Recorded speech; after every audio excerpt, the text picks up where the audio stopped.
for this episode of HMH Love Notes. Today we're going to be focusing on the Quick Start Pacing Guide. And when you are new to collections, it can seem extremely overwhelming because we have so many resources and so many things to choose from. It's really hard to figure out how to keep our head above the water.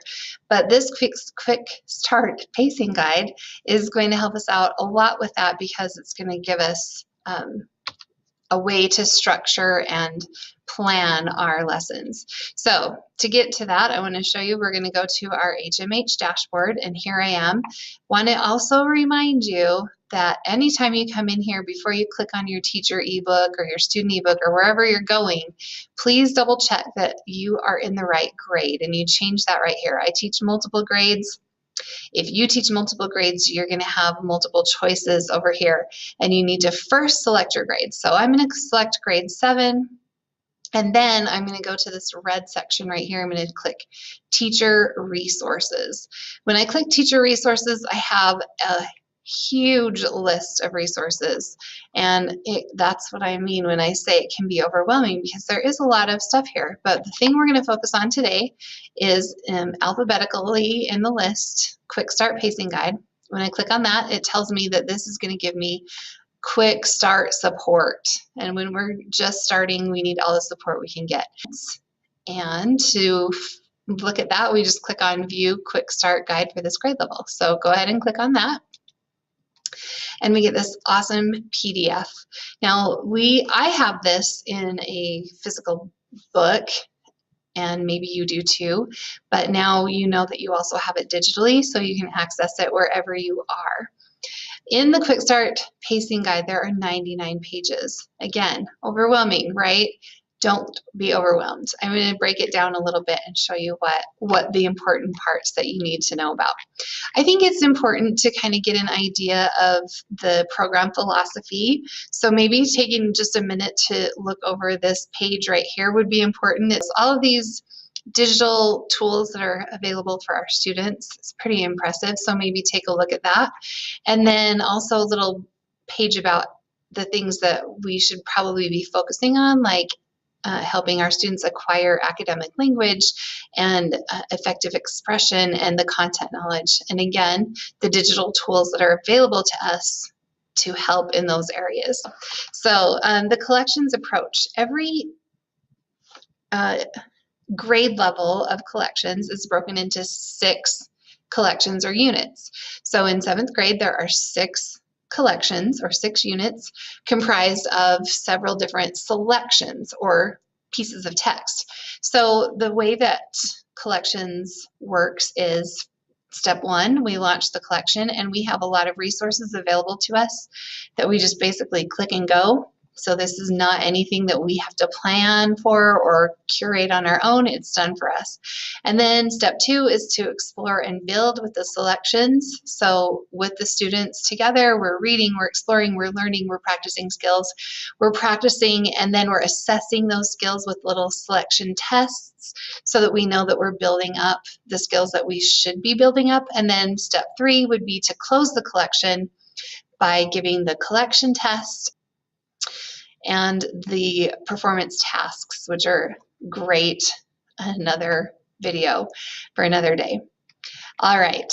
The next thing I wanted to just mention is this planning and pacing guide. So the first thing you're going to notice is a year at a glance. This gives us 36 weeks of instruction, all 6 collections. It talks about where we're going to put diagnostic tests and benchmark tests and practice tests as we go through collections 1, 2, and 3. Tells us what kinds of things we could expect. So here we've got some writing, speaking, and listening lessons. We have a test, we have performance tasks. We have a novel connection if we choose to go through with that. One thing I want to mention is, as far as I have found, there are no benchmark tests embedded in collections. We have, in my state, we have to use the benchmark tests that are provided by our state. So state-by-state basis on those benchmarks. And then here's the second half of the year. So we've got collections 4, 5, and 6. And again, those benchmarks and practice tests.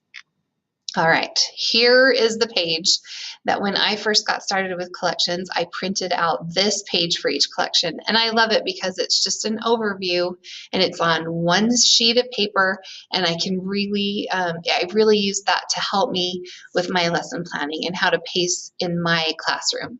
So the first collection is called Bold Actions in 7th grade. And the first section of this page tells us that the suggested pacing is 33 days. I don't have 33 days to spend on collection 1 of 6. So I'm going to have to shorten this right off the bat. I understand that. So this section right here are all of the selections or pieces of text that are available to me in collection 1. One thing I want to point out is that anytime you see where it says anchor, so this says short story, anchor, rogue wave, this says Greek myth, anchor, the flight of Icarus, those are the ones that should not be skipped. Those are the anchor texts that really help the students be introduced to and then practice and focus on the specific skills that we need to focus on in that selection and in this collection as a whole. So we can't skip those. That's where we start. I printed this out. I circled the ones that said anchor text, and then I said, okay, it says that the rogue wave is going to take us 4 days. I don't know about you, but sometimes a 4-day lesson turns into a 5-day lesson because my kids have questions that I didn't anticipate, or we get involved in an awesome discussion that we want to keep working with and exploring. So I have a hard time sticking to this exact number sometimes. So maybe give yourself a little leeway. Anyway, these are the important parts of the collection. And so when I got started, I circled my anchors. I went into my teacher ebook and I looked at those anchor texts and I looked at what comes next, because in an anchor text, we're practicing together. And then we go to the close reader to practice that skill on its own. So as an example, we've got this rogue wave short story. That's our anchor text. And also this big things come in small packages is in the close reader. They're going to do it on their own. All right, so the next section tells me what kind of interactive lessons are available. Another HMH Love Notes episode coming up on interactive lessons. They are phenomenal. You're going to love those. But that tells me that I've got some in writing and speaking and listening that I can do. And then this bottom section is my assessment. So I'm going to, take a few days to work on some of these assessments. So that's my quick start pacing guide. And like I said, I printed this out at the beginning of the year for each collection. And I wrote right on there. So I printed it out, I circled, yes, I'm going to do this one. I crossed out, no, I don't have time for that one, so it's got to go.